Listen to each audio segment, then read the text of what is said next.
Selamat sore kepada Bapak Ibu semua peserta webinar YIP ABK The Bold Parents and Peace di sore ini.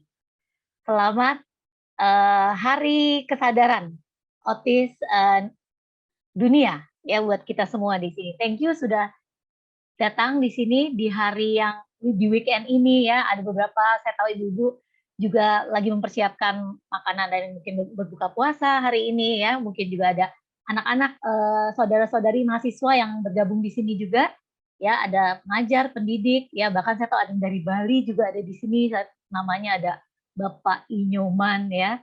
Waduh, ini ada Bu Putu, ada Pak Made, ada Pak Inyoman, ada juga orang dari saya lihat di Bekasi, Jakarta, Tangerang dan sekitarnya. Selamat datang di webinar Awareness of a Parent with Special Needs. Kesadaran orang tua anak berkebutuhan khusus ya. Kami bersyukur untuk sore ini ada Ibu Putu Evi Ardiana Dewi, seorang ibu dari remaja dengan autisme, certified play therapist, founder of the Bold Parents and Life Coach. Bersama dengan kami dan mau berbagi tidak hanya ilmunya, pengalamannya, mungkin kesalahannya dengan kita semua di sini. Terima kasih untuk mungkin selama 45 menit ke depan kita akan bersama-sama untuk mendengarkan, tapi kita nyantai aja ya, kita nyantai dan nanti akan ada waktu, kita akan ada question and answer atau ada sharing nanti.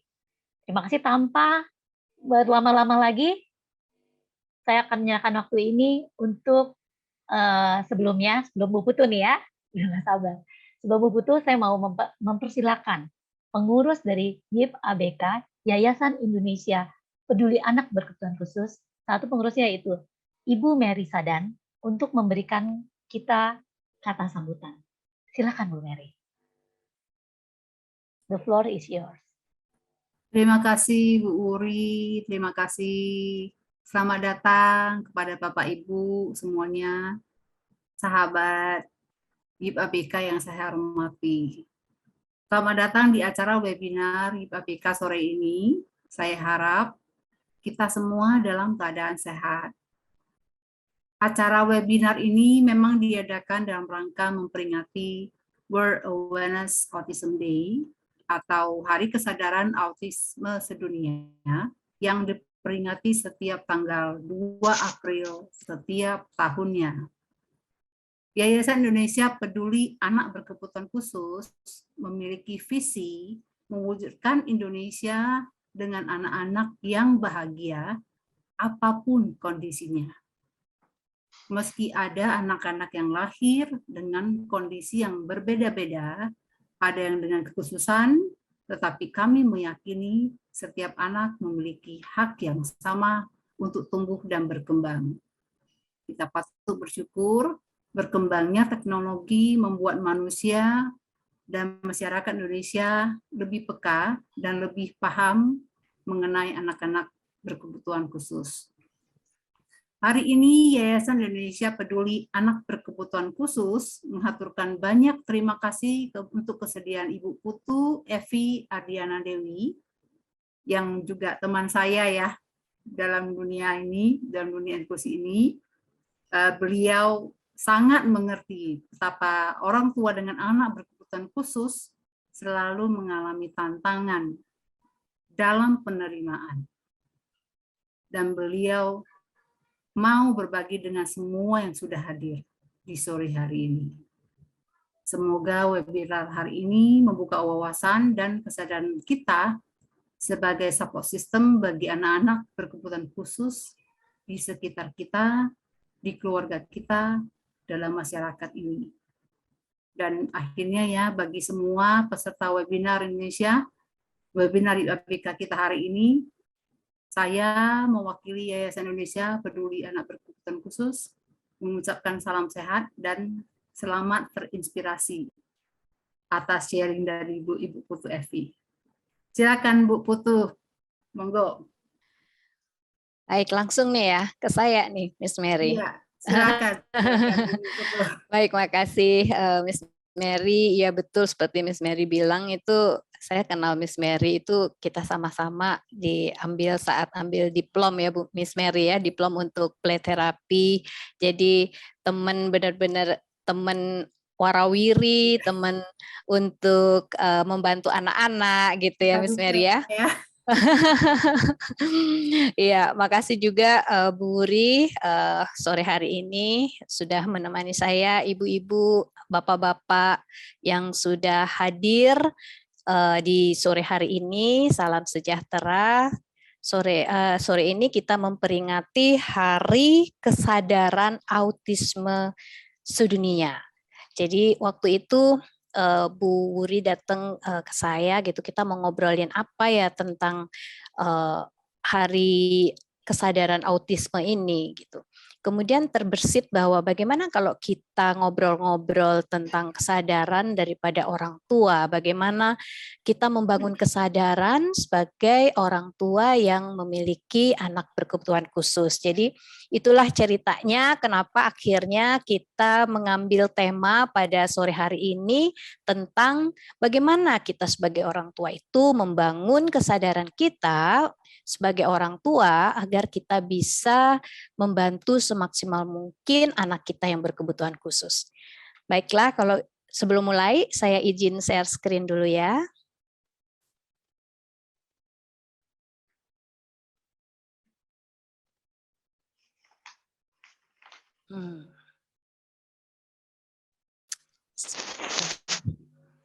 Kayaknya.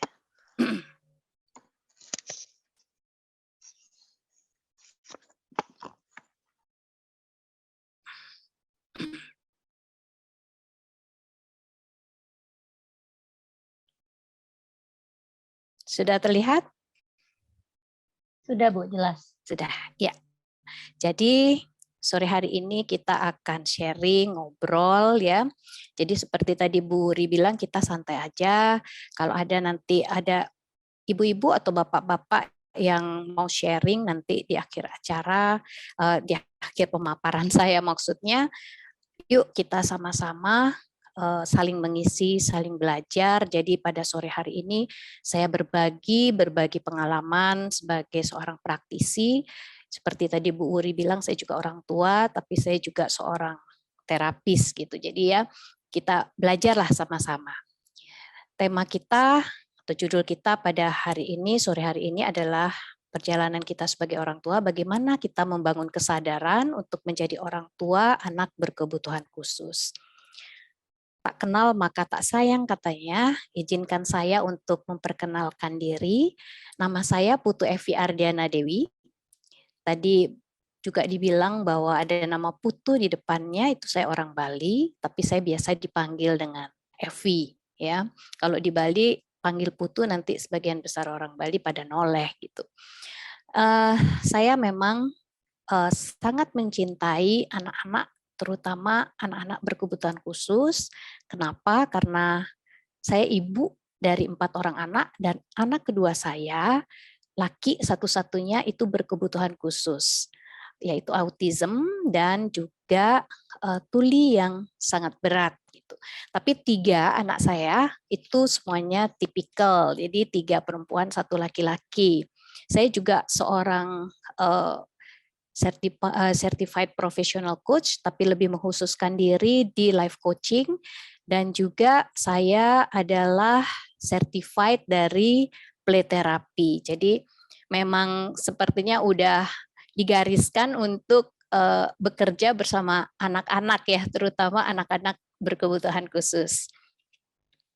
Sedikit tentang the both parents, apa dibalik daripada atau our big why, kenapa saya dan suami itu mendirikan The Bold Parents, yaitu kami ingin orang tua yang memiliki anak berkebutuhan khusus itu menjadi orang tua yang bisa diandalkan atau reliable parents gitu ya istilah kita, agar kita bisa menikmati dan menghargai kehidupan kita bersama anak berkebutuhan khusus kita.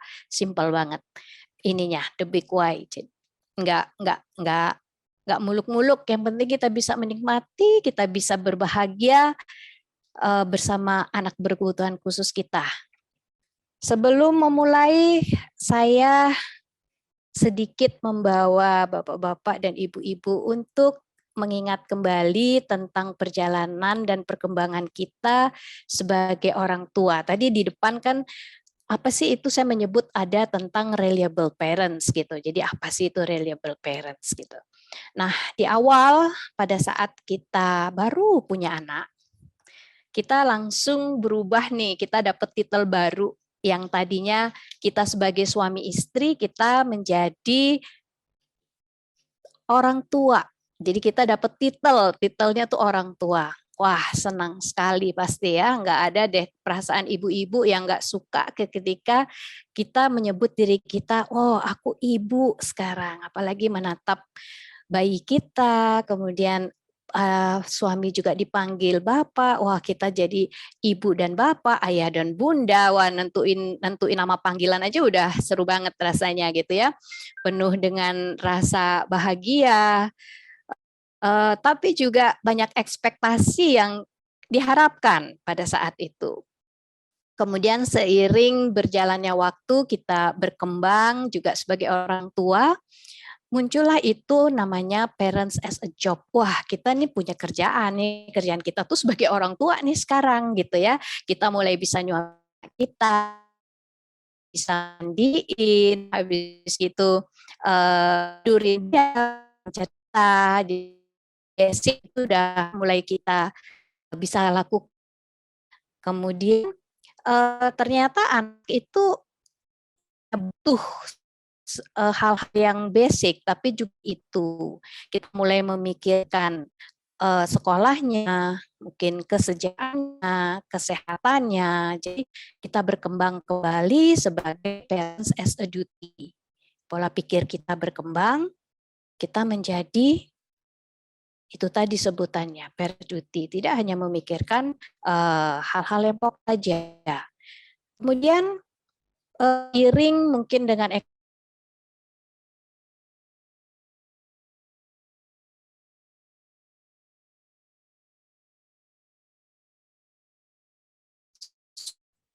makannya ya. Sekarang ada dibilang katanya strawberry generation gitu ya. Jadi apa-apa gitu mungkin terbentuk karena nggak tega sama anak. Seperti saya bilang tadi, ekonomi semakin membaik, apa yang diminta anak tuh kita kasih. Padahal belum tentu itu kebutuhannya dia.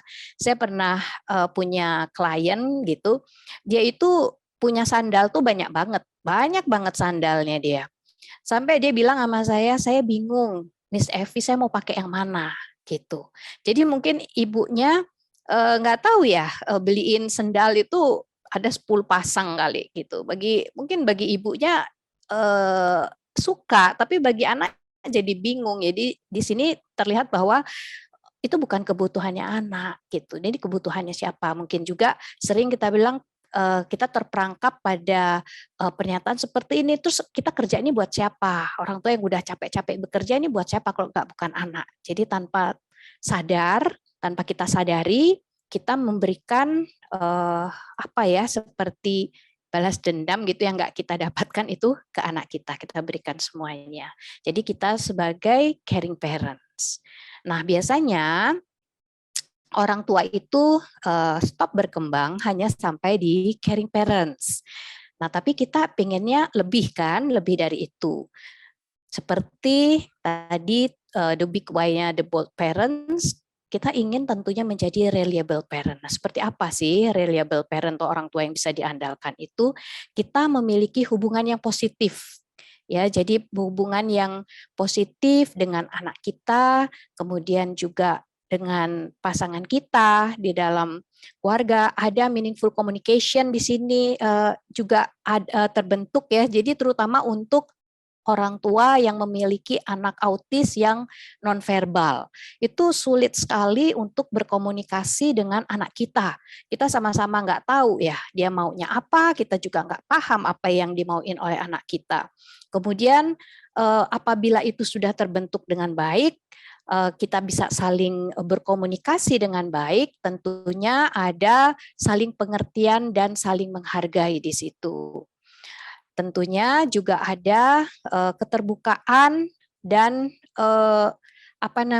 kita akhirnya menjadi teman ya bersama anak kita, nggak seperti atasan dengan bawahan, tapi hubungan kita kita bisa setara. Jadi reliable parent di sini ada hubungan dua arah antara kita sebagai orang tua dengan anak kita.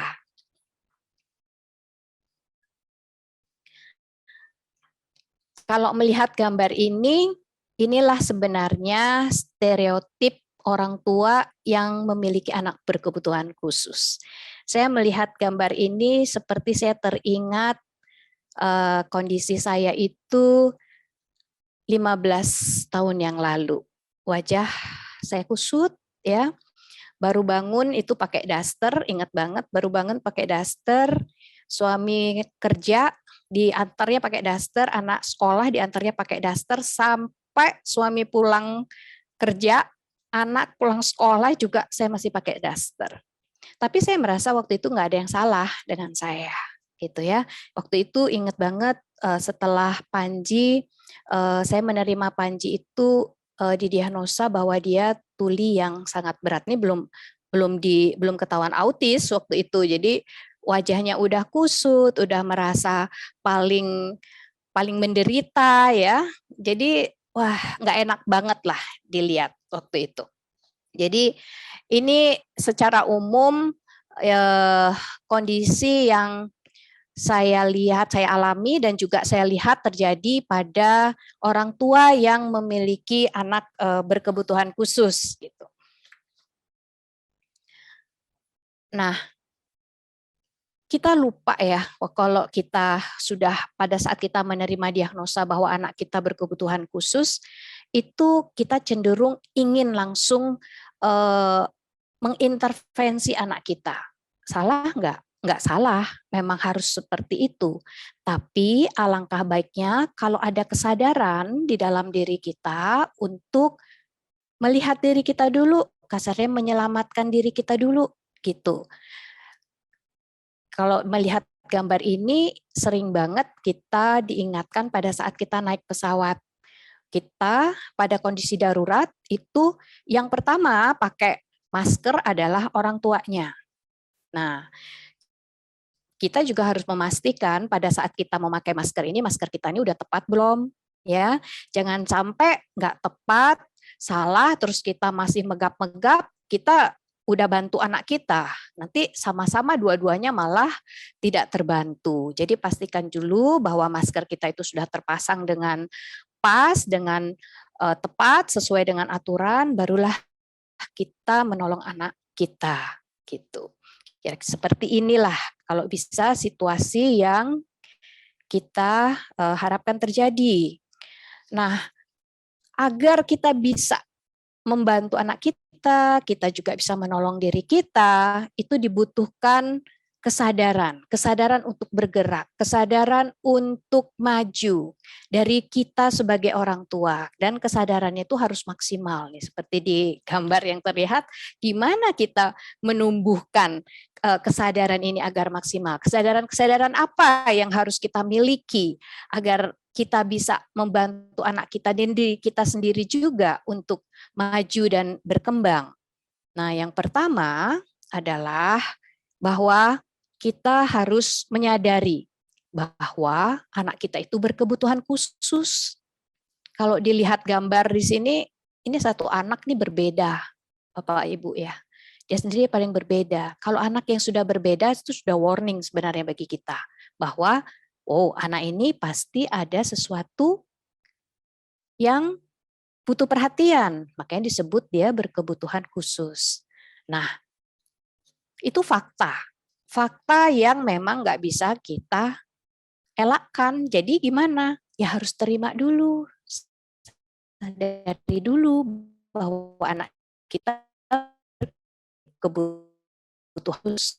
Nah, semuanya yang kita alami, yang kita lalui, mulai dari saat kita menerima diagnosa itu ada denial, marah, ya, nggak terima, kemudian coba-coba juga untuk menjalankan itu sendiri gitu. Kadang mencari mencari profesional untuk membenar-benarkan bahwa itu nggak mungkin anak saya berkebutuhan khusus gitu. Jadi banyak datengin dokter anak ataupun psikolog hanya ingin mendengar bahwa anak saya itu baik-baik aja gitu ya. Jadi yang pertama apa? Kita terima anak kita biar kita bisa cepat move on, akui realitasnya seperti ini. Kemudian kalau setelah kita lihat anak kita itu berkebutuhan khusus, tentunya itu harus kita sadari bahwa kita pasti ada effort tambahan di dalam keseharian. Baik itu fisik, mental, ataupun materi. Ya, materi itu sepertinya udah pasti deh. Sampai saya ada sebuah pengalaman seorang bapak-bapak yang mengatakan bahwa ketika anaknya didiagnosa autis, dia mengatakan seperti ini, aduh kenapa ya anak saya autis? Bukannya autis itu anak autis itu dijatuhkan pada keluarga yang kaya, yang punya uang. Lah saya nggak punya uang, kok bisa anak saya autis? Jadi udah ketakutan duluan. Gitu, gimana nanti masa depan anak saya, tuh ya. Jadi memang mau nggak mau, memang faktanya kita harus menyiapkan itu, mental juga. Kemudian fisik apalagi harus kuat, harus siap, kita punya energi yang ekstra, nganterin anak terapi, lanjutin terapi di rumah, belum lagi anak kita tantrum kalau untuk anak yang autis, kalau anak yang CP kita harus siap ya, siap misalnya gotong si anak gitu dengan perlengkapannya itu lumayan berat gitu. Nah, kemudian setelah itu apa? Kita butuh support yang terpadu dari orang tua, keluarga kita lah ya, circle yang terdekat kita. Kemudian dari caregiver ya, yang membantu kita, dan tentunya dari profesional yang membantu penanganan anak kita. Kemudian sadari juga bahwa nantinya itu anak kita kan dia berkembang, walaupun berkebutuhan khusus, dia berkembang. Itu masalahnya beda-beda di setiap range umurnya. Ya, pada saat misalnya anak kita didiagnosa pada saat dia usia 2 tahun, ya sampai kalau dia masih tergolong anak-anak itu di bawah 11 tahun gitu ya. Itu biasanya masalahnya adalah masalah tentang intervensi. Kita butuh terapi apa? Terapi yang tepat itu apa? Jadi seputar di situ. Kemudian kita juga sebagai orang tua masih punya ekspektasi yang tinggi terhadap anak ini. Kemudian apalagi kalau yang masih anak-anak, oh ya kita masih masih denial juga gitu, antara denial kalau misalnya anaknya stuck gitu ya, stuck habis gitu atau regress, kita mundur lagi, up and down terus seperti itu. Nah setelah remaja beda lagi masalahnya. Remaja, anak-anak mulai masuk puberti di situ, ada pubertas, mulai bingung ya, gimana terutama untuk anak-anak yang perempuan, gimana dia harus pakai pembalut, gimana ngajarinnya gitu. Gimana kalau yang laki biasanya itu lebih mungkin ya yang tadinya udah jarang tantrum terus lebih sering tantrumnya lebih kuat lagi seperti itu. Kemudian gimana kita menjelaskan kepada anak remaja kita ini yang berkebutuhan khusus tentang sex education, itu juga permasalahan lagi bagi kita. Kemudian gimana sekolahnya? Udah mulai kita memikirkan sekolah, apakah homeschooling, apakah inklusi gitu ya. Nah, kemudian kita mulai cari-cari nih kira-kira bakatnya di mana gitu. Semuanya kita coba.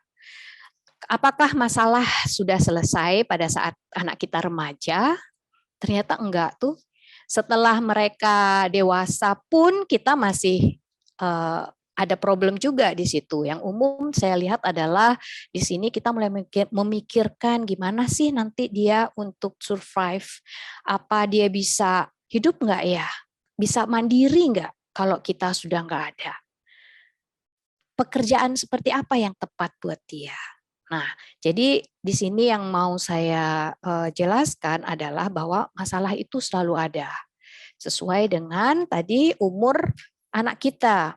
Jadi bisa dikatakan bahwa eh, kehidupan kita tidak hanya bersama anak berkebutuhan khusus menurut saya, tapi juga anak tipikal itu bisa dianalogikan seperti pelari maraton, ya, tapi nggak ada garis finishnya gitu. Di mana kita ya tentunya mendampingi anak kita ini selama kita hidup kan. Jadi kita harus pintar-pintar mengatur pace kita, mengatur energi kita, mengatur keuangan kita juga biar kita nggak kehabisan bensin gitu ya nanti di akhir gitu. Jadi yuk kita pintar-pintar atur semuanya biar kita tadi bisa seperti pelari maraton aja larinya stabil, konstan, dan kita juga bisa selama perjalanan itu bisa menikmati apa namanya journey kita, perjalanan kita gitu.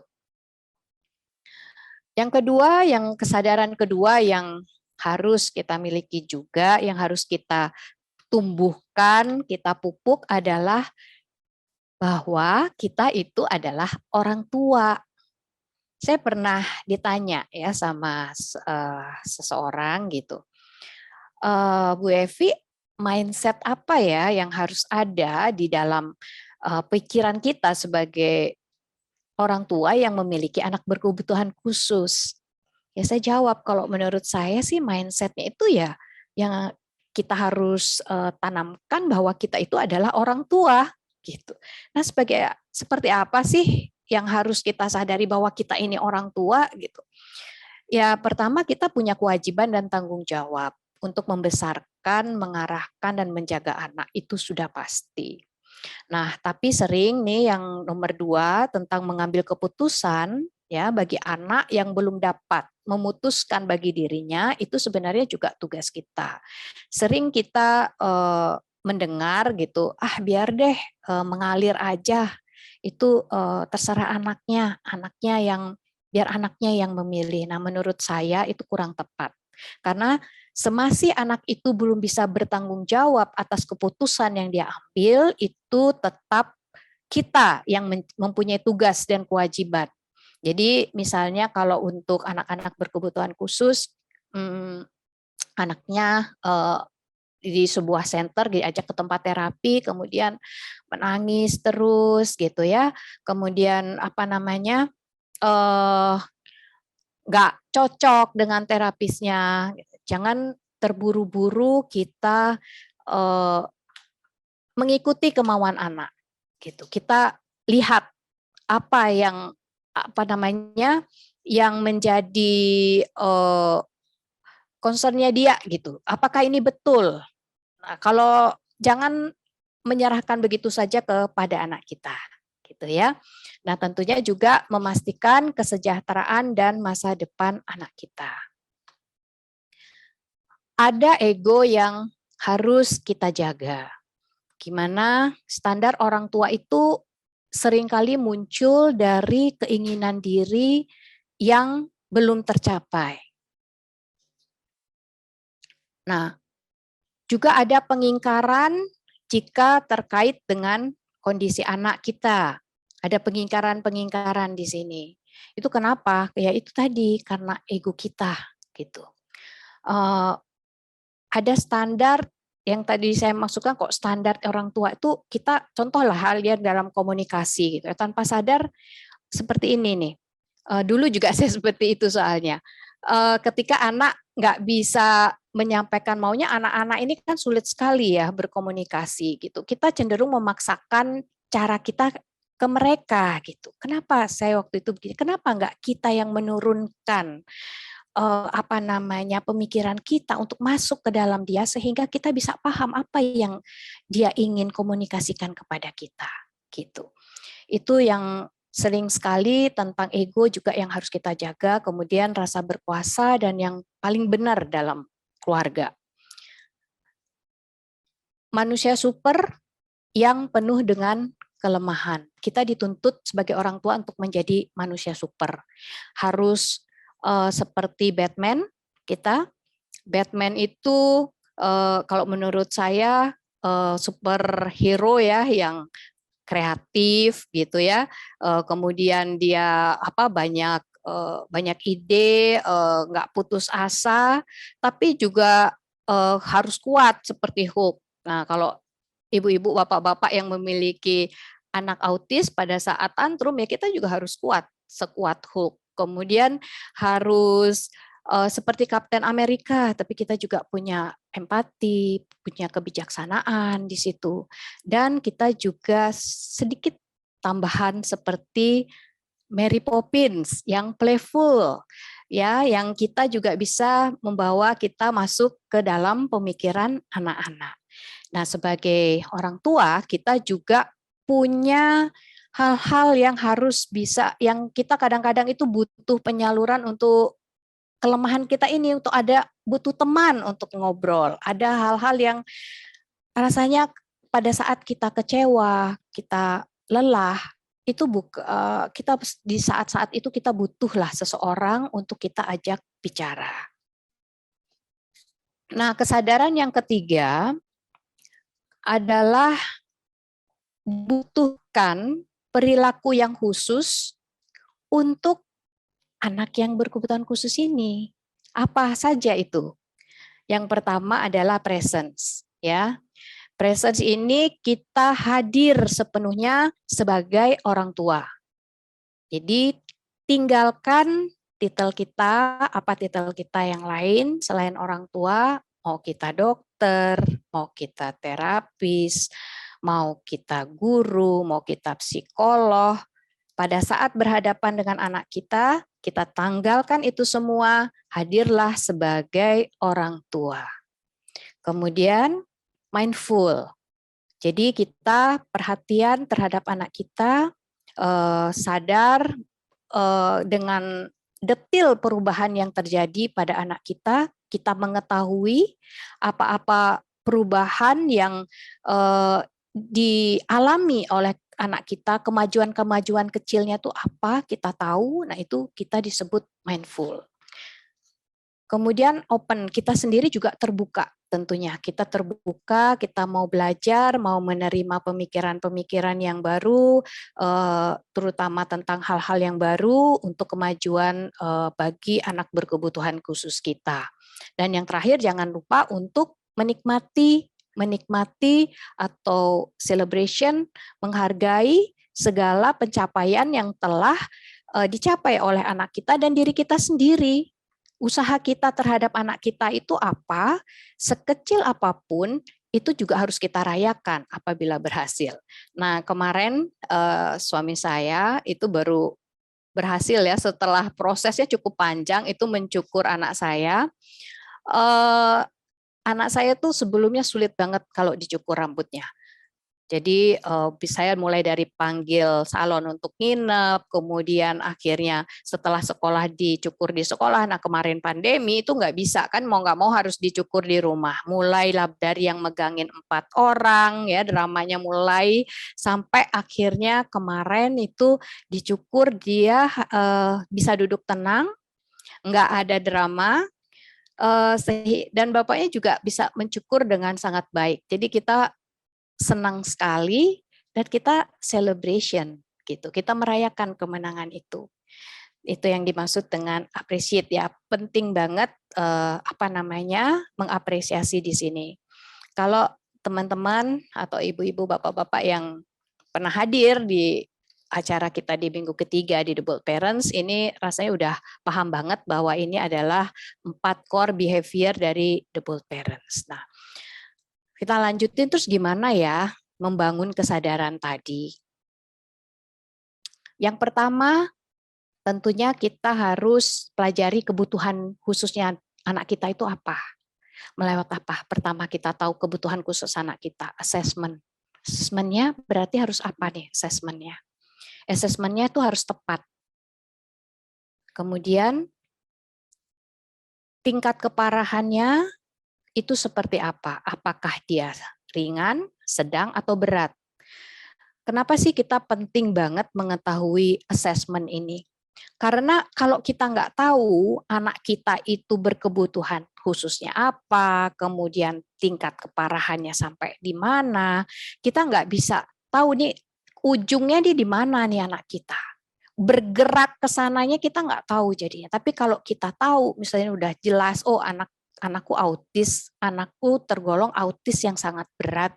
Jadi kita bisa mengatur ekspektasi kita harus bawa kemana, seperti apa kita melangkah, jadi ada bayangan. Tapi kalau ini belum kita dapatkan, itu seperti kita jalan itu, wah, meraba-raba terus, seperti itu ya. Jadi pada saat kita intervensi anak kita, mental kita juga harus pelan-pelan kita benahi, Bapak-bapak, Ibu-ibu. Jadi di sini paralel antara anak dengan kita sebagai orang tua, kita jalan sama-sama. Dan ditambah tentunya dengan belajar sendiri. Belajar, cari nih, pelajari kebutuhan khusus anak kita. Apa? Sekarang banyak banget ya sumber-sumber yang bisa kita dapatkan untuk belajar. Kalau dulu kan hanya lewat buku, tapi sekarang dengan googling aja udah keluar semua tentang riset, ya banyak sekali sudah ditemukan, gitu, sangat mudah. Ada yang mengatakan bahwa kalau kita ingin belajar dengan cepat itu 10% kita dapat dari membaca, 20% dari mendengar, dan 30% dari melihat. Membaca jelas dari buku, sekarang kita tinggal searching internet, ya, googling itu udah dapat semuanya. Mendengar sekarang sudah banyak menyediakan podcast gitu ya. Kemudian lewat YouTube kita juga bisa lihat di situ banyak banget konten-konten YouTube tentang anak berkebutuhan khusus, intervensi itu banyak sekali. Nah, ini sangat penting ya, Bapak Ibu. Jadi pemahaman seperti saya jelaskan tadi, kondisi anak kita menentukan langkah awal kita untuk membangun kesadaran akan kebutuhannya dan kesiapan kita ke depannya itu seperti apa.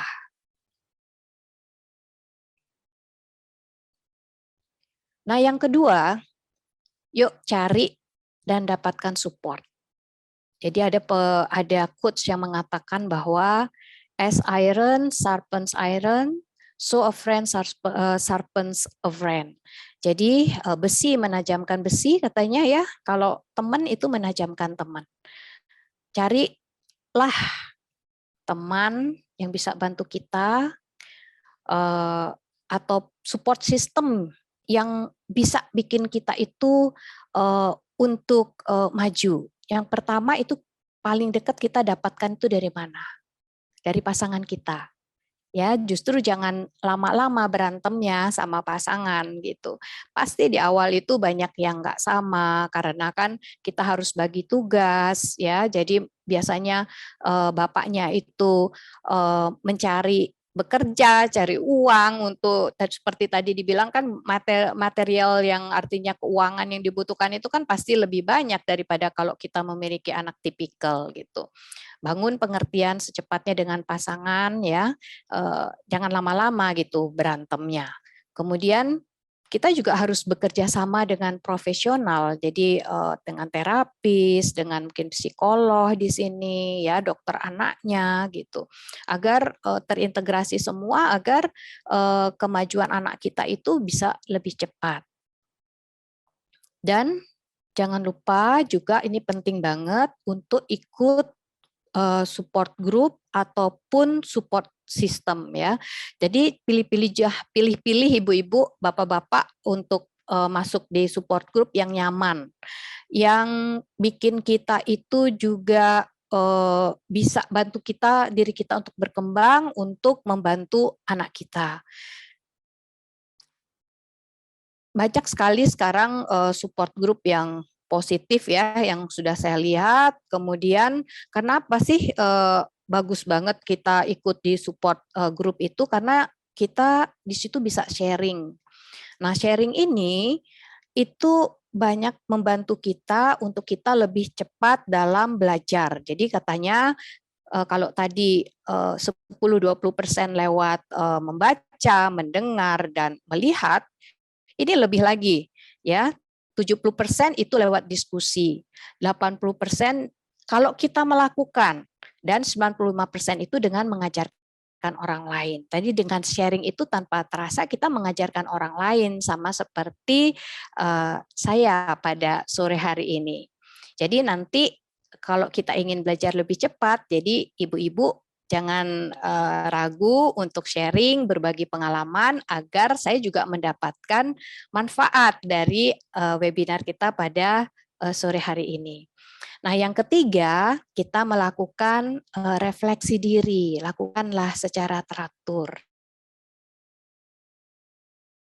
Memahami reaksi dan sikap kita dalam menghadapi suatu keadaan.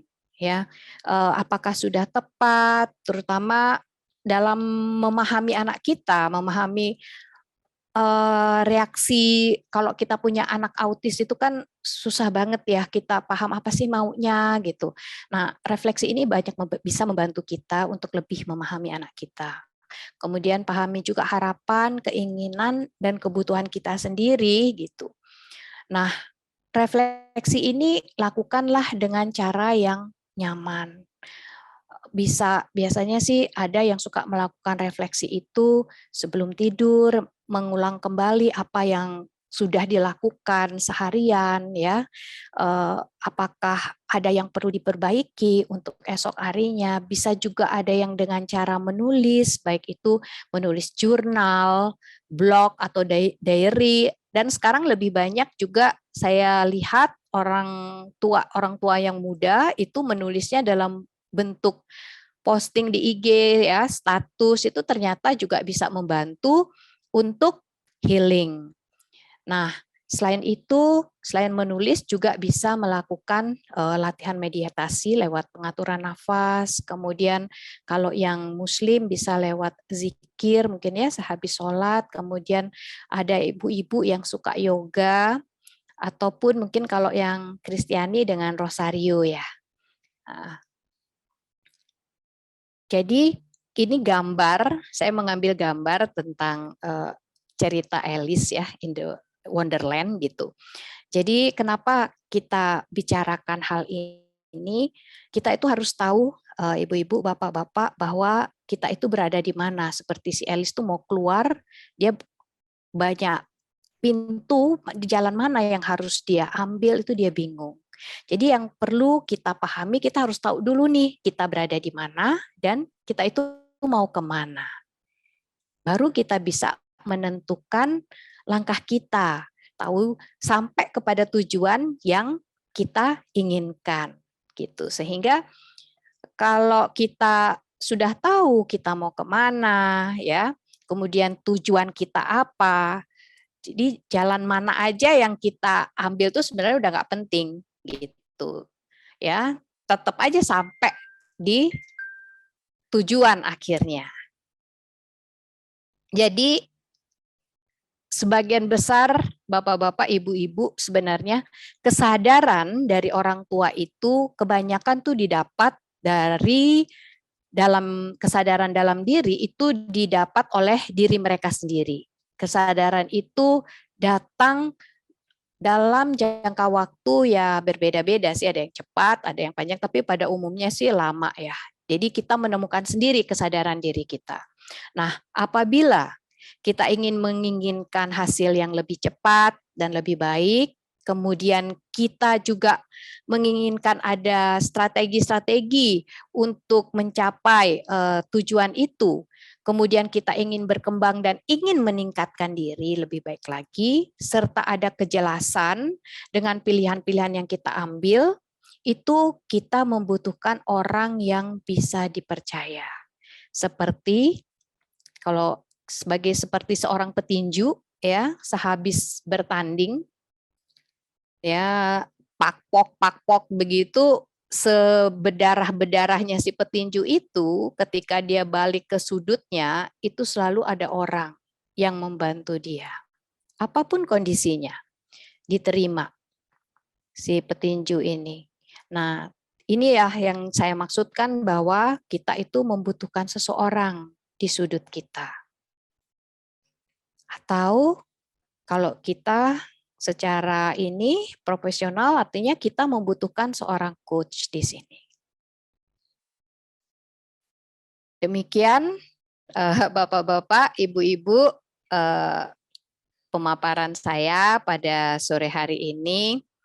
Semoga bisa memberikan sedikit pengetahuan ataupun sudut pandang yang baru tentang membangun kesadaran kita sebagai orang tua. Nanti apabila ada yang ingin menanyakan lebih detail lagi, bisa hubungi saya. Ada nomor teleponnya di situ. Sekian, saya kembalikan kepada Bu Uri. Thank you, Bu Evi. Aduh, saya sampai ikut belajar. Kayak seru banget. Thank you. All the analogi-analogi yang Ibu kasih itu benar-benar kayak membukakan mata ya. Ibu membuat hal yang sebenarnya sulit itu kayak bisa kok. Bisa yuk gitu. Kayak ada harapan gitu. Waktu awal saya mau sharing dikit ya Bu, karena Ibu bilang belajar juga dari sharing. Iya, betul. Saya mau sharing. Iya, silakan Bu Uri. Iya, saya waktu Ibu bilang, iya tujuannya kok simple kok, reliable and enjoyable parents. Mungkin kalau orang nggak tahu bahwa Ibu udah memiliki anak yang udah 17 tahun yang autism, itu kayak, gimana bisa tujuannya reliable and enjoyable parent gitu loh. Tapi waktu itu dari Ibu, wah kayak saya langsung mau tahu gimana ya supaya bisa reliable dan enjoy dengan anak kebutuhan khusus gitu. Dan nggak aneh, ternyata waktu Ibu share tentang tetap belajar, ada refleksi, oh that's why Ibu sama Bapak bisa enjoy gitu loh. Dan core behavior as a parents itu luar biasa praktikal. Ya, waktu itu bilang, be present aja. Ya, ya. Ini Bu Uri, apa namanya? Aku tuh dulu tuh bapak-bapak, ibu-ibu nggak tahu ya, sama nggak pengalamannya dengan saya. Kenapa kita akhirnya apa sih sebenarnya kok nggak usah muluk-muluk kalau kita punya anak berkebutuhan khusus tuh kenapa cuma simple gitu ya, asalnya simple. Saya tuh dulu kalau udah ini kan bulan puasa ya, kalau udah mau Lebaran kita tuh deg-degan Bu. Kenapa? Deg-degan karena apa? Ini Panji biasanya kan ada yang bantu ya. Nah waktu itu kan sangat sulit sekali kita masih untuk perilakunya. Itu kita udah neraka dah di rumah. Kita berdua udah cemas tingkat dewa gitu ya. Itu di situ loh kenapa itu loh maknanya Duk, kita punya anak berkebutuhan khusus itu kok kayaknya jadi berat, kok nggak dinikmati, atau ada orang tua Bu Uri ya, satu keluarga saking nggak bisa menghandle perilaku anaknya itu satu keluarga pakai helm ada loh, takut dipukulin sama anak itu. Itu gimana kita bisa menikmati kan kehidupannya gitu. Nah tapi kemarin pada saat pandemi itulah kita memaknai 4 perilaku tadi, 4 core behavior itu terutama ya, be present. Jadi gimana kita bisa pada saat pada saat kita terutama berhubungan dengan anak kita, pada saat dia mengajak kita untuk berinteraksi itu kita benar-benar hadir untuk dia. Nah kalau dulu saya suka kadang kalau dia ngajak suka bandel, suka pegang handphone gini ya, suka pegang gitu, diabaikan gitu sampai dia dengan cara halus mengambil siapa yang gitu mirip? kan. Sampai diambil HP-nya kemudian ditaruh ya. Kalau bisa sih sekarang jangan. Jadi total kita fokus seperti tadi dibilang, yuk kita tanggalkan semua gelar kita hadir sebagai ibu, hadir sebagai ayah, fokus hanya pada dia, rasakan semuanya, terutama pada saat kalau dia pegang, sering ya kalau anak-anak autis terutama umurnya berapapun tak pegang-pegang wajah kita, suka nempel-nempelin, suka nyium-nyium, itu coba deh dirasakan, terus terutama eye contact ya, kita lihat, kita coba berkomunikasi lewat matanya, aduh indah sekali. Dari situ kemudian komunikasi itu yang kita dapat dari situ. Jadi yang kayak bilang jangan paksakan dia untuk mengikuti gaya kita, bahasa kita. Yuk kita yang turun, yang ikutin bahasanya dia. Kita coba mengerti. gitu. Thank you Bu Evi. That's why Ibu sama Bapak dan anak-anak, adik-adiknya Panji bisa enjoy. Ya jangan paksakan, ingat itu. Iya, Kita kadang iya. makan Jadi mungkin udah umur berapa eh, ini, kok belum bisa begini. Tanpa ya kok sadar nggak kita ngerti, misalnya kok nggak ngerti sih dibilangin nggak boleh gitu kan, nggak boleh kok nggak ngerti-ngerti sih dibilang nggak boleh, kemudian apa sih bedanya nggak boleh, nggak mau gitu. Ya itu kan sesuatu yang abstrak, itu yang saya maksud kalau jangan bawa standar kita ke anak-anak kita. Ini kan namanya juga anak berkebutuhan khusus ya kan, Iya, tentunya banyak yang berbeda, itu kita harus sadari sekali. thank you Bu. Ya tadi Mm-mm. Ibu juga bilang tentang ya core behavior-nya ya, yang saya rasa praktikal Iya, banget untuk dilakukan sehari. Kadang gini, kalau kita dengar banyak sukses story orang, kita makin down kan. iya. Kalau maksudnya yang orang tua anak berkebutuhan khusus ya kayak, ya kok bisa Mm-mm. ya anak saya masih gini ya. Oh mungkin yang Ibu Mm-mm. bilang, ada yang bilang, oh kok saya dapat penyakit orang, bukan penyakit. Anak saya ini kayak harusnya kayak anak orang kaya gitu, ABK, maksudnya ya jadi kayak makin down dan makin gak Iya, nerima. Yang Ibu iya, share tadi itu buat, oh iya, terima, rasakan, nikmati gitu ya. iya, nikmati maraton tanpa garis finish. Ada yang kaget loh ketika kita bilang, kok maratonnya tanpa garis finish? Ada orang tua yang terus jadi shock juga, Wuri gitu. Eh, Ya, saya bilang loh, ujung-ujungnya nih nanti Bu Wuri ya, mendengar quotes itu kok kita lekatkan di diri kita. Orang kita sebagai orang tua yang memiliki anak tipikal aja juga nggak ada finishnya kok. Even anak kita betul. sudah menikah pun kadang dia tetap aja kita dijadikan tempat untuk curhat, benar nggak? Bener Tetap nih, kita yang ada udah ibu-ibu gede dewasa nih. nih di sini nih. Kayaknya merasakan deh. Tetap gitu ya, tetap yang kita cari adalah ibu gitu Iya. atau orang tua yang paling mengerti kita. Jadi kalau pada akhirnya nanti setelah kita nikmati gitu ya, ternyata menjadi orang tua anak berkebutuhan khusus itu juga sama aja kok seperti orang tua yang anak tipikal Iya. gitu. Hanya tadi itu yang saya jelaskan, tentunya ada effort tambahan iya pasti. Kemudian bagaimana kita juga kalau ke siblingnya ya kan, kalau dia punya sibling yang tipikal, tentunya kan harus memberikan pengertian lebih bahwa saudara kamu ini namanya aja berkebutuhan khusus, kan berbeda dengan yang tipikal dengan kamu gitu. Iya. Tentunya ada rasa empati yang harus dibangun, pengertian mereka lebih besar, kemudian tadi seperti saya jelaskan biaya itu sudah pasti. Ngomong-ngomong Oh ya, kayak ngomong kita tentang punya anak biaya, Bu, iya tadi kan. bagus banget Ibu Mm-mm. bicara tentang, iya, maksudnya tentang biaya pun, ya emang dunia nyata ya, emang semua terapi ada biaya. Bagus banget untuk tadi, it's a wise word waktu Ibu ingetin kita Mm-mm. semua bahwa bukan jor-jor kayak, wah ya, langsung Mm-mm. jor-joran. Kita harus mindful juga gitu. Iya, Ini maraton yang sampai selesai kan, jadi dalam iya, itu bagus banget. iya, betul Bu Ri. Saya ingat ini mohon maaf ya Bapak-bapak, Ibu-ibu yang hadir, sering kali kita sebagai orang tua yang nggak salah gitu, ya, mengedepankan emosi. Jadi apa namanya, sehingga kita tuh lupa terutama dalam keuangan, kita jadi fokus habis-habisan gitu. Kayak saya sempat cerita tuh dengan Bu Wuri bahwa ada teman ya sampai waktu itu mereka berdua benar-benar habis-habisan untuk anaknya, nih suami istri masih ada. Kemudian kita nggak pernah tahu umur, di tengah-tengah ternyata suaminya meninggal. Nah, tapi akhirnya sekarang untuk hidup sehari-hari aja mereka sulit. Tambah lagi harus memang ada ekstra biaya tetap untuk anak berkebutuhan khususnya itu. Ya. Jadi itu yang saya maksud dengan yuk kita atur semuanya. Peace, kalau lari maraton tuh kan kalau lari enak banget ya, ting ting ting gitu ya. Kalau sprint kan twing ya. Nah, Ini bukan sprint sama sekali Bapak Ibu. iya. Thank you. Iya, nah, thank you. I learn a lot dari maksudnya attitude behavior juga Bapak sama Ibu berarti ya. Saya belajar saya tadi semua, dan plus semua ini nggak di keep sendiri jadi sukses sendiri, tapi mau dibagi.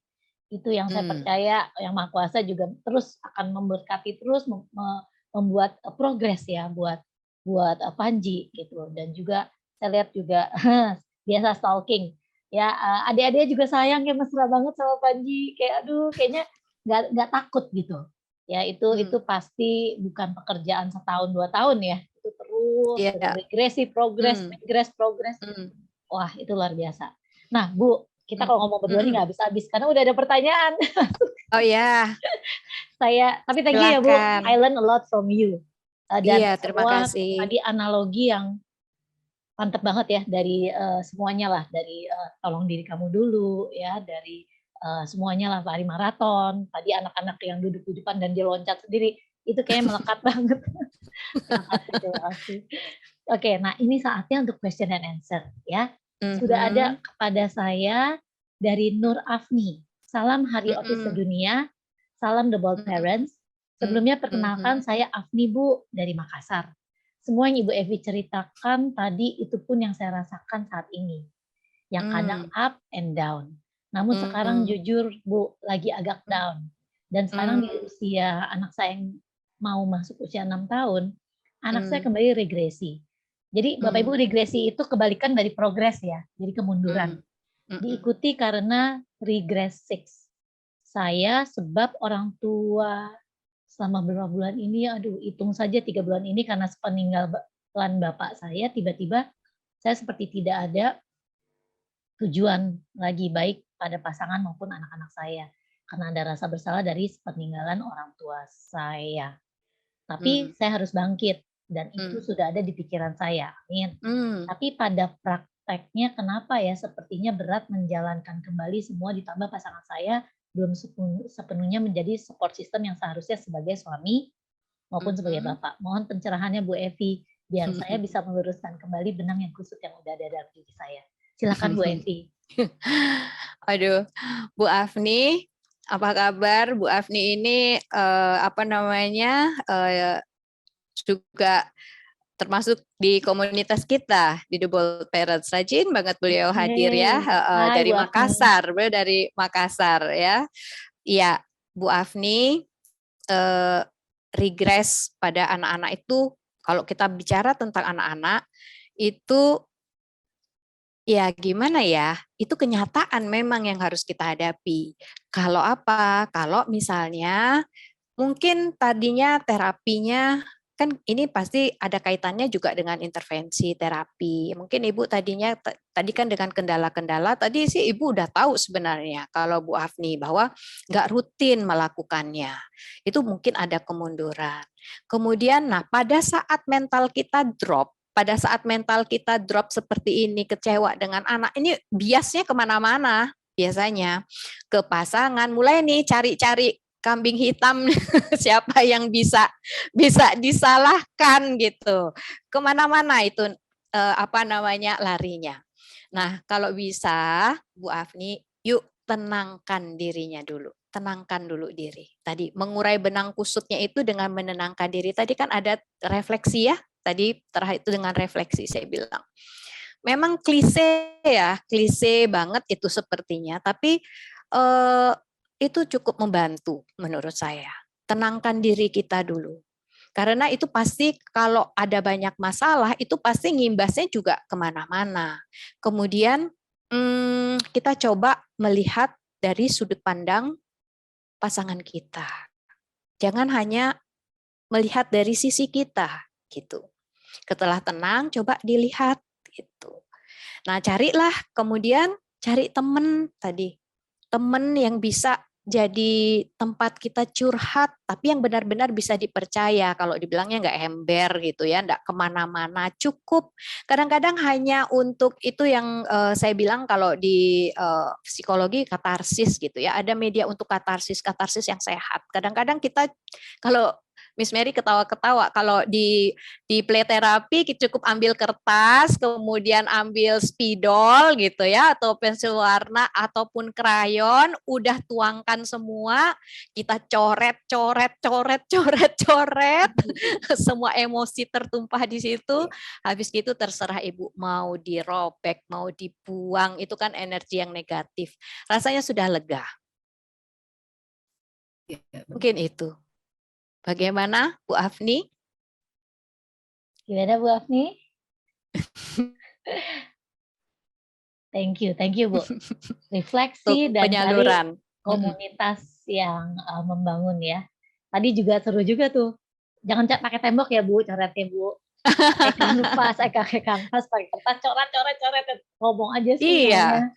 tinggal ambil kertas, habis gitu krayon sih ya Bu Mary ya. Krayon kalau bisa dapat krayon anak-anak kan banyak tuh. Udah masuk kamar sebentar, habis itu pakai media udah taruh di atas kertas tuh krayon, apa perasaan kita tuh salurkan lewat tangannya, ikutin aja seret. Wah, boleh tuh. Tumpahkan semua di situ. Oke. Habis gitu lega, lebih fresh lagi, lebih semangat lagi untuk membantu mengasuh anak kita dan berhadapan dengan pasangan. Jangan lama-lama berantem ya. Jangan lama-lama. Rugi nanti. Nanti pasangan pula yang dihias mukanya dicoret-coret. Jangan ya Bu. Tadi Bu Mary mau ngomong apa nih? Ya, seperti yang dipaparkan Bu Evi ya, kita sebagai orang tua perlu punya awareness yang skalanya tinggi, jadi kita harus sadar diri gitu. Kita ini udah dalam emosi yang kurang benar nih, jadi kita coba cari cara untuk kasih oksigen diri kita sendiri dulu gitu. Nah itu yang tadi salah satu caranya bisa dengan creative art ya seperti Ibu bilang tadi, atau cari companion yang bisa menerima sharing kita. Hanya jujur Bu Evi, saya mau memberikan tanggapan sedikit di sini ya. Boleh. Karena begini,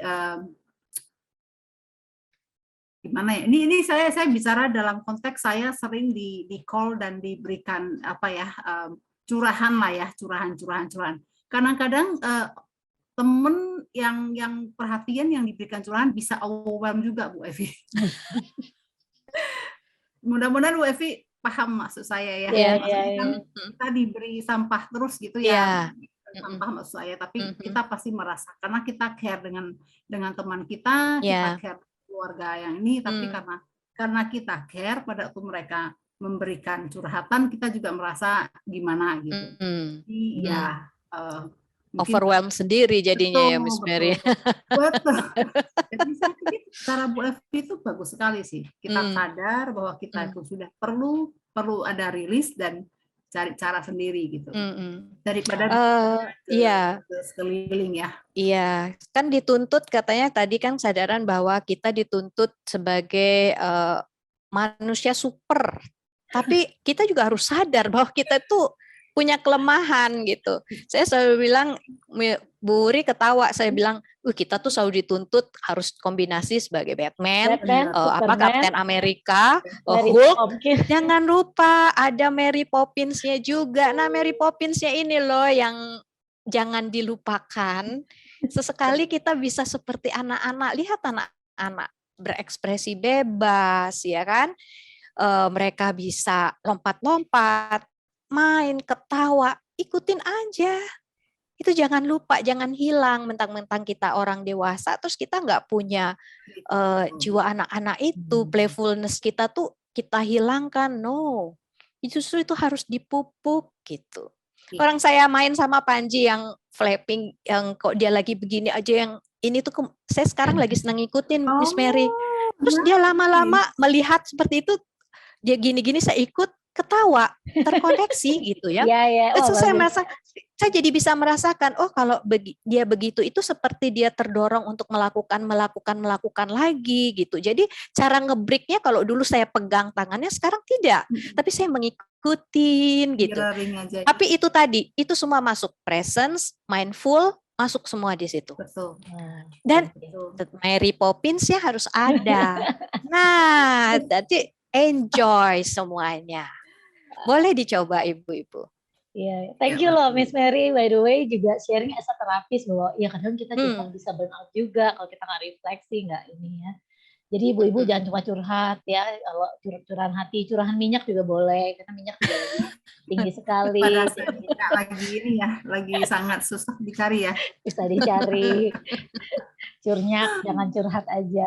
Tapi bener sih Bu, tadi Ibu Nur Agni bilang nanti kayaknya butuh chat langsung deh sama Bu Evi. Oke. Siap, Siap. 24 jam terbuka. Waduh. Oke. Nah, oke, thank you. Kita boleh lanjut nih, ada pertanyaan lagi nih Bu. Silahkan. Oke, ini dari Faiz ya. Halo Bu, perkenalkan saya Faiz mau bertanya. Saya mau tanya beberapa hal. Pertama, bagaimana cara kita tahu anak kita itu termasuk autis ringan, sedang, atau berat? Harus dibawa ke DSAK, psikolog kah, dokter tumbang anak, atau dokter rehab medik? Mohon pencerahannya. Itu satu. Kedua, tadi dari cerita Bu Evi, agar anak tahu kalau kita bilang tidak boleh dan mereka bisa paham, itu tidak boleh. Gimana caranya Bu?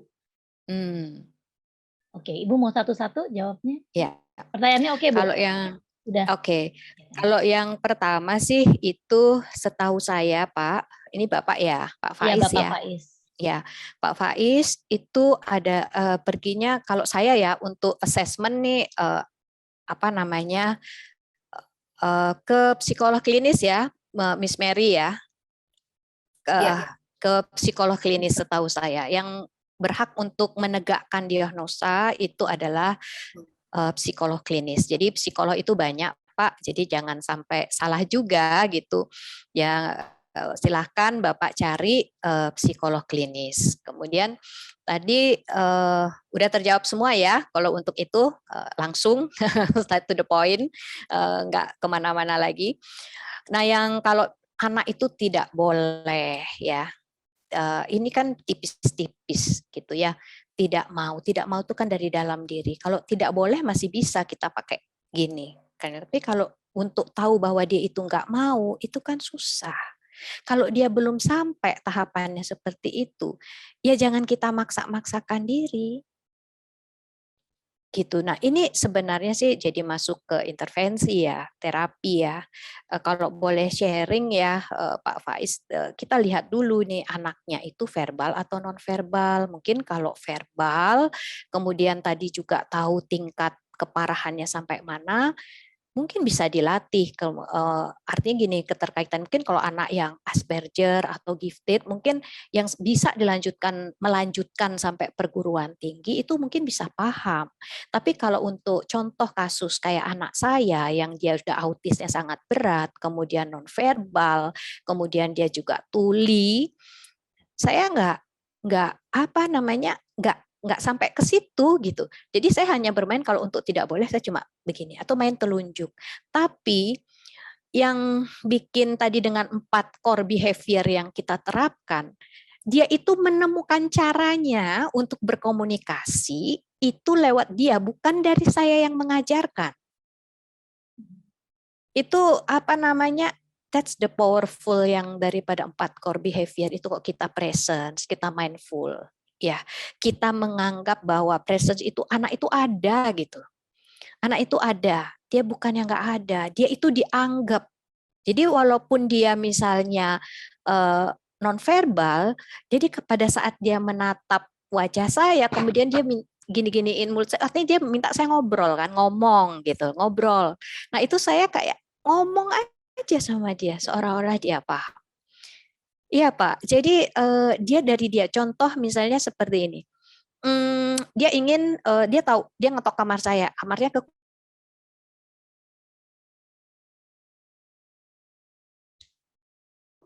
Putu? Oke. Kayaknya ada gangguan sinyal ya.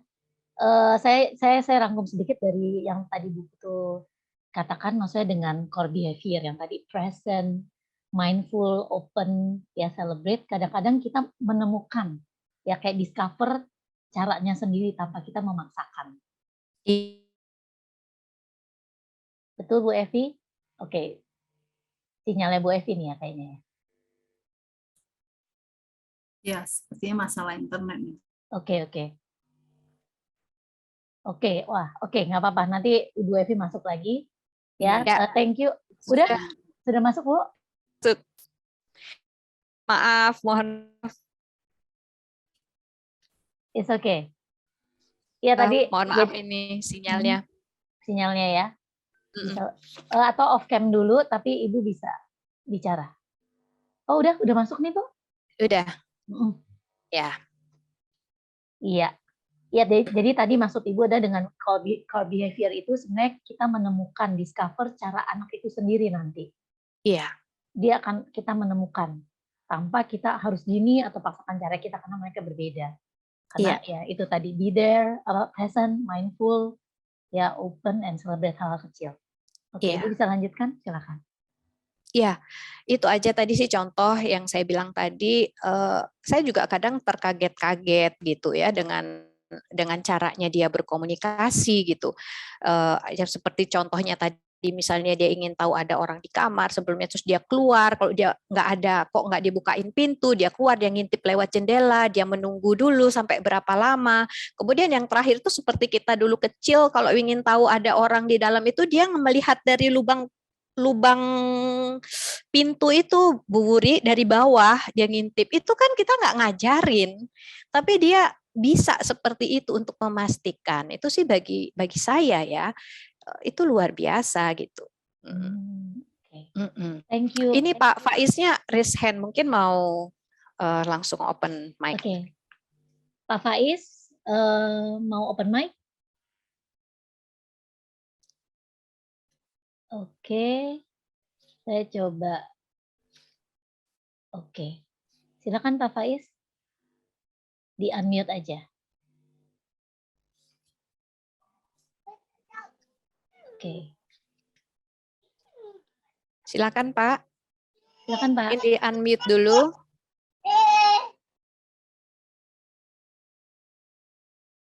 Oh, oke. Oke, nggak apa-apa. Ya, malu Bu. Tapi saya bacain ya Pak. Oke. Ya. Oke, gini, lanjutan dari Pak Faiz ya Bu Evi. Mau tanya, untuk psikologis klinik ini maksudnya dokter kejiwaan atau psikiater di RS ya Bu? Di rumah sakit ya Bu? Karena di daerah saya adanya seperti itu. Gitu. Terus, ya dia nggak apa-apa Pak, saya bacain. Oke, dan maaf saya telat masuk, ya nggak apa-apa. Ya itu Bu pertanyaannya dari Pak Faiz. Saya sampai sejauh ini sih belum tahu ya kalau ada yang profesional yang lain yang bisa menegakkan diagnosa ya, Bu Wuri. Hati-hati saya menjawab ini karena itu memang bukan bidang saya gitu. Tapi setahu saya, mohon maaf saya agak ngotot karena memang yang saya tahu itu adalah psikis ya. Mungkin Bu Mary mungkin bisa membantu dari PIS nih. Iya, Bu Evi. Ya benar sih yang disebutkan oleh Bu Evi, untuk penegakan diagnosa itu sepatutnya adalah ranah dari psikolog klinis anak. Ya, psikolog klinis anak ya. Tetapi biasanya di rumah sakit juga ada yang namanya dokter tumbuh kembang, Bu. Nah, dokter tumbuh kembang biasanya juga bisa memberikan beberapa referensi untuk masalah tumbuh kembang anak. Dan biasanya yang setahu saya ya, untuk beberapa dokter tumbuh kembang anak yang kalau melihat ada masalah tumbuh kembang anak atau pasien yang di luar tumbuh kembang standar, mereka bisa mereferensikan juga ke psikolog klinis anak. Gitu. Jadi tetap ujung-ujungnya psikolog klinis anak ya. Betul. Biasanya sih untuk tahu pasti tadi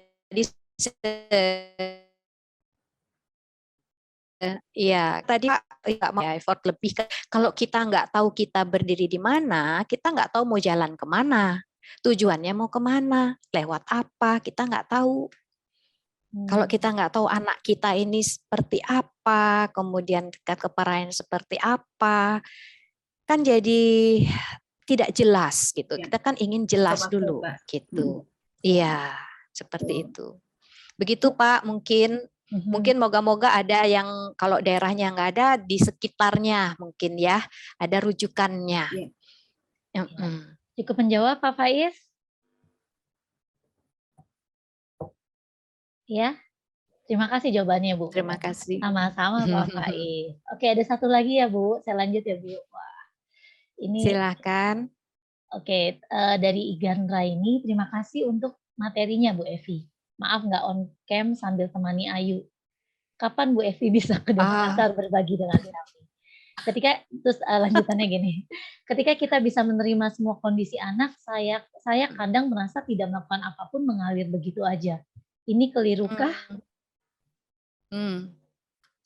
Ya, Bu Ira ini juga dari Bali, Bu Uri, Bu Mary, juga sahabat kita dari Bali, juga orang tua yang sangat luar biasa. Beliau salah satu yang merintis pusat layanan autis di Bali bersama dengan Pak Handika juga yang hadir pada sore hari ini. Wah, thank you for coming Ibu Ira dan Pak Handika. Iya, memang kadang-kadang begini, Bu Uri, ya, Bu Ira, kita itu melakukan, tapi kita nggak tahu teorinya, gitu. Kita sudah melakukan, tapi banyak sekali. Oh, ternyata kalau kita lihat terus kita baca, terus ada sharing. Oh, ternyata itu ya yang disebut dengan presence, gitu. Oh, itu ya yang disebut dengan mindful. Oh, ternyata selama ini aku sudah observe ya, gitu, terhadap anak kita, gitu.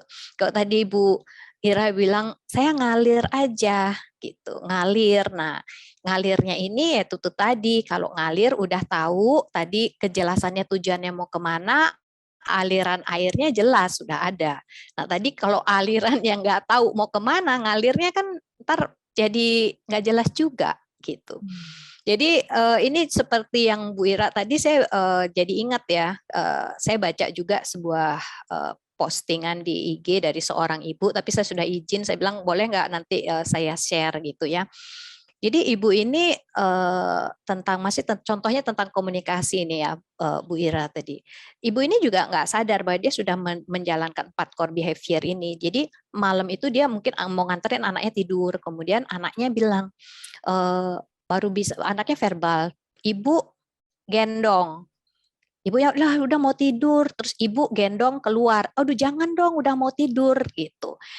Akhirnya terus dia mengulang-ulang, anak-anak kan suka mengulang-ulang, anak autis, gendong keluar gitu ya mungkin. Terus ibunya tetap kokoh tidak, anak ini diam, terus lama kemudian dia bilang apa? Ibu gendong pipis. Ternyata dia minta keluar, dia mau pipis.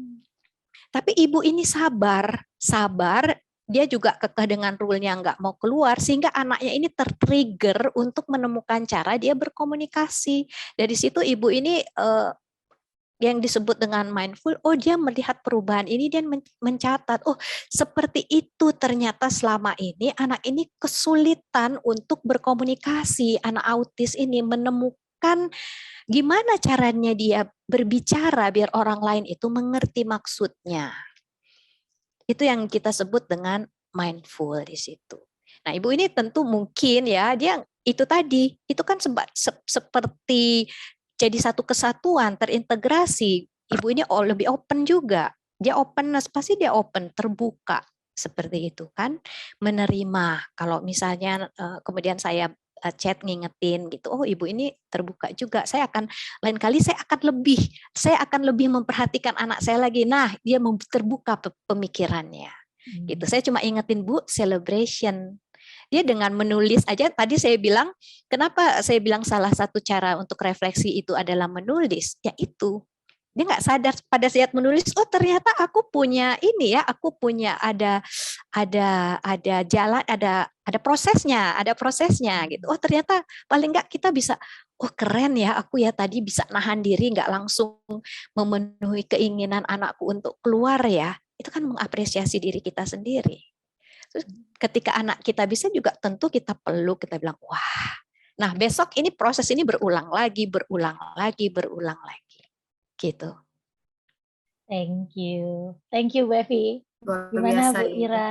Iya. Bisa menemukan atau mengucapkan kata baru dengan orang tuanya juga bersabar, ada di sana buat dia ya, tetap terbuka. Dan orang tua juga terbuka untuk tetap menerima ibu dari ibu juga tetap terbuka untuk di sana dengan anaknya ya Bu ya. Iya, itu 4 core behavior tuh masuk semua di situ. Iya. Thank you. Dan saya lihat kalau misalnya kita ngalir aja, coba saya bayangin kalau Bu Evi sama Pak Made ngalir aja, kayak hari ini nggak bisa ngajar kita. Karena ngalir aja, tapi dengan refleksi ada strukturnya bisa jadi berkat jadi ya buat orang kayak oh gini loh gitu. Karena udah diulang-ulang, udah dicobain nih core ini nih. Senangnya sih ya kalau ada refleksi kayak gitu bilang. Nah, Bu, ada pertanyaan lagi satu lagi Bu dari Bu Farah. Tapi sebelumnya boleh ya kita foto dulu yuk. Ya, kita foto dulu, akan dibantu oleh volunteer kita dari PABK yaitu Jocelyn. Ya, ibu-ibu silakan buka. Jocelyn silakan. Yap, oke. Jadi aku izin stop spotlight-nya bentar ya. Nanti akan di spotlight lagi untuk agar kita bisa foto dengan jelas. Oke, aku minta semuanya tolong on cam agar kita bisa foto bareng ya. Oke, aku tunggu berapa detik untuk semuanya bisa on cam.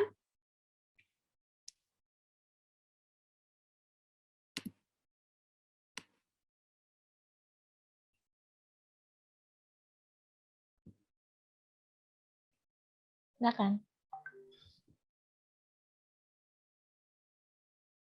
1, 2, 3. Oke, lagi 1, 2, 3. Oke, udah. Thank you, Jocelyn. Terima kasih, Jocelyn. Oke, saya lanjut ya, Bu Evi. Silahkan. Terakhir nih pertanyaan. Sorry ya, ini dengan waktu saya ini dari Farah Safitri. Bu Uri izin bertanya, bagaimanakah atau apa sajakah cara teknik yang bisa dilakukan untuk mengatasi anak yang kesulitan makan? Anak saya individu ASD berusia 3 tahun 2 bulan tidak mau makan.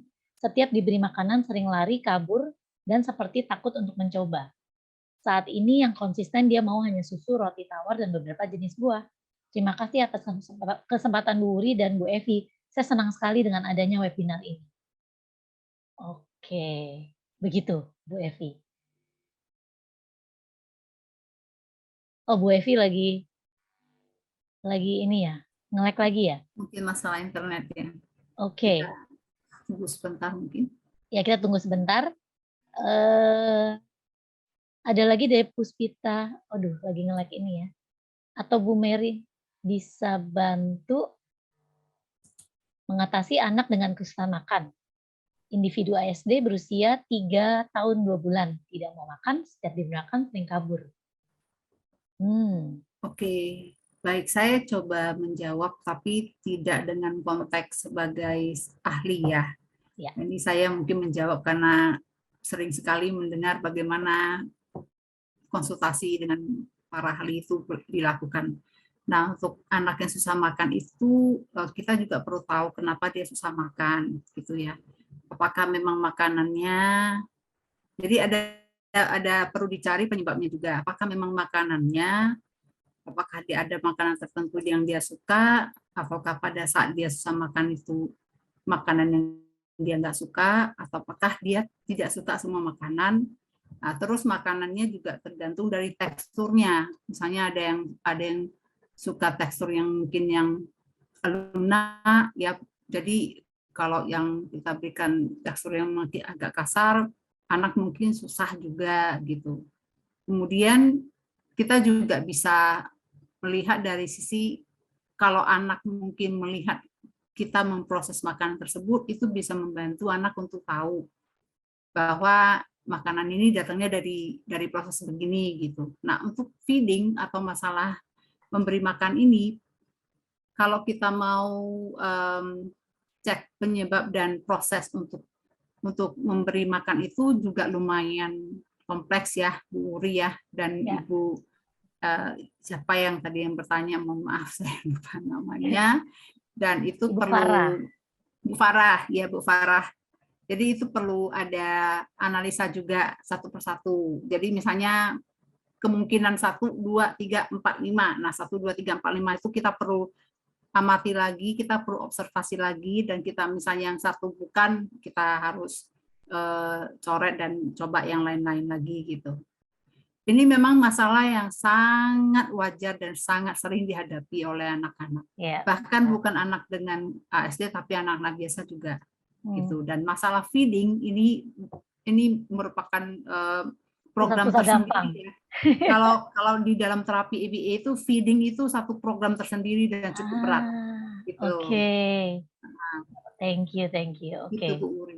Thank you Bu Mary. Ya, kalau saya menjawab sebagai orang tua yang anak-anak saya suka makan, saya jawab sebagai orang tua adalah kita bikin suasana makan juga memang menyenangkan sih ya. Bukan hal yang satu momok makan gitu. Itu dari orang tua ya. Saya bukan ahli, tapi Miss Mary dari pandangannya. Kalau saya bikin menyenangkan, anaknya mau juga lakukan apa yang orang tuanya lakukan. Oke. Tadi ada pertanyaan presensi itu apa? Saya udah jawab di chat ya. Ibu yang bertanya Puspa ya. Jadi be present itu maksudnya kita hadir. Tadi saya ulang apa yang dikatakan Bu Evi, kayak ada eye contact, mata demi mata dengan anak. Waktu dia ngomong kita dengar, kita nggak terdistract. Oh ada handphone atau sambil sama dia kita masak. Itu kan kita nggak present, nggak hadir buat mereka, cuma hadir secara fisik, tapi hati kita nggak hadir. Itu sih tadi dari penjelasan Bu Evi. Ya, kita sambil menunggu nih terus Bu Evi untuk kembali sebentar lagi ya. Oke, ada lagi pertanyaan dari ibu-ibu, bapak-bapak, adik-adik mahasiswa yang hadir? Ini Bu Evi kayaknya sinyalnya ini ya, hujan karena tadi di sana. Oke. Bu Evi sudah hadir sih Miss Uri dengan sudah dengan memakai ininya Pak Made. Oh, dengan akunnya Pak Made ya? Oke, silakan. Bisa di unmute, Bu Evi.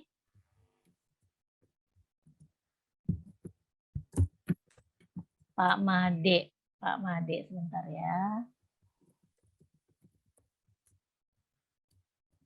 Bu Evi bisa di unmute, silakan. Atau ya bisa unmute Pak Made. Tapi Pak Made, oh ya ada di sini. Oke. Ya udah di unmute. Sudah di unmute. Halo Bu Evi. Pak Made bisa mungkin Jocelyn. Oh Pak Made juga nggak ada nih jadinya, baru keluar ya. Berarti sinyalnya ya. Sinyalnya ya. Betul. Oke. Jadi ada lagi pertanyaan, saya bisa bisa bantu disampaikan ke Bu Evi. Oke, belum ada lagi ya. Oke, pas waktunya ini pas udah agak mundur 10 menit. Pengennya kita ending dengan Bu Evi juga ya. Oke, buat peserta hari ini, sesudah ini yang sudah mendaftar di formulir YIP ABK, kalian akan yang pertama mendapatkan newsletter dari YIP ABK, Yayasan Indonesia Peduli Anak Kebutuhan Khusus, yaitu newsletter di bulan April dalam rangka merayakan kesadaran autism sedunia. Oke, yang belum memberikan emailnya bisa hubungi saya atau langsung follow IG Instagram YIP ABK dan di sana ada linknya. Halo, oh sudah masuk? Ya, mohon maaf. Oke nih di Pak Made berarti. Yeah. Silakan. Mohon maaf Bapak-bapak, Ibu-ibu. Ya nggak apa-apa Bu, tadi saya jadi kasih tahu tentang YIP ABK sedikit. Oh iya. Pas nih waktunya juga. Jadi tadi udah dijawab singkat oleh Ibu Mary tentang pertanyaan tentang makan feeding. Oh ya. Ya, itu Miss Mary bisa mewakili itu kalau untuk Aba Phoebe. Terima kasih Miss Mary sudah menjawab. Iya, thank you. Pas Miss Mary ada di sini memang deh, pas banget. Sama-sama. Oke. Ada lagi tadi waktu saya terlempar keluar, ada pertanyaan nggak? Udah selesai. Oh ya, ini tadi tentang present itu apa? Tadi saya udah jelasin sedikit. Presensi itu apa? Bahwa hadir tanpa distraksi, eye contact, maksudnya benar Iya. kita liatin supaya kita menemukan hal-hal baru atau dia menemukan juga Iya. hal ini sendiri ya, tanpa gadget ya. Pokoknya hadir pada saat itu, pada momen itu, benar-benar kita fokus pikiran kita, perasaan kita hanya pada orang yang kita ajak berinteraksi. Kalau itu anak kita, benar-benar kita mencurahkan semua deh kepada anak kita. Itu powerful sekali hasilnya kalau bisa kita menjalankan itu. Dan itu bisa dilatih kok. Miss Wuri, itu bisa dilatih dengan meningkatkan kehadiran kita untuk sepenuhnya. Mungkin sekarang sepenuhnya mungkin masih 50%, tapi dilatih nanti meningkat terus presence-nya, kehadirannya, seperti itu. Oke, thank you. Mungkin dia bisa latihan present sama suami dulu kali ya. Eye to eye. Jadi sama anak juga bisa. Oke, thank you so much Bu Evi. Thank you Miss Mary for being ada di sini ya. Terima kasih banyak Bu Evi ya. Terima kasih banyak udah Terima kasih loh Bu Evi, Pak Made juga ya. Waktu dan sharing ilmu. Iya, thank you juga Panji yang mau izinin papa mamanya share ya, dan bersyukur banget ya kita semua ada ngumpul di sini semuanya di hari kesadaran autis sedunia ini ya. Dan kita juga untuk orang-orang yang mau kontak langsung dengan Bu Evi tentang The Bold Parents, tadi ada nomornya ya. Oke, thank you juga Ibu Ketua Pengurus YIP ABK, Ibu Lili yang hadir di sini. Saya tahu Ibu Lili lagi di rumah anaknya lagi ada operasi kecil, dan tapi tetap hadir di sini. Thank you Bu Lili, walaupun nggak bisa on cam, is okay ya. Dan Miss Lili sudah hadir. Ya, Terima kasih. Thank you untuk The Bold Parents yang kerjasama dengan YIP ABK juga, please, thank you ya, bermitra dengan kalian, menyenangkan, santai, dan ini bisa terjadi. Oke, untuk semua peserta terima kasih, dan bisa dicek emailnya untuk newsletter. Dan untuk acara selanjutnya YIP ABK akan mengadakan webinar free selanjutnya. Kalian bisa cek di, sekali lagi, IG live kita, di IG Instagram kami ya, dan ada beberapa IG live kami ada di YouTube juga. Oke, terima kasih. Salam sehat semuanya dan tetap semangat. Ya, terima kasih. Mohon maaf. Thank you, Bu Evi.